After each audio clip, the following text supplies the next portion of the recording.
ଏକ ଠେକୁଆ ନାଟି ତାର ଭକୁଆ ଦେହଟି ତାର ଗରମ ତୁଳା ପରି ନରମ ଦେଖିବାକୁ ସେ ଧଳା ଧଇଲା ଦିନେ କେଳା ଭଲ କରି ଗୁଡ଼ାଇ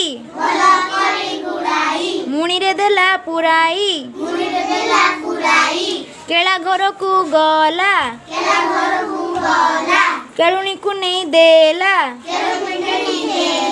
କହିଲା ଜିରା ମସଲା ବାଟ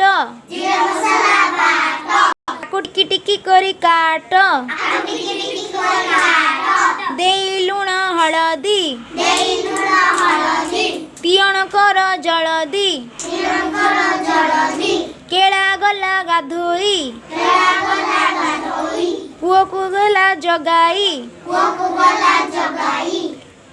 ପୁଅକୁ ଦେଲା ଜଗାଇ କେଳା ପୁଅ କ'ଣ କଲା ଘାସଟିକୁ ଫିଟେଇ ଦେଲା ଠେକୁଆ ମାଇଲା ଚର କେଳା ପୁଅଟି ଭଲ।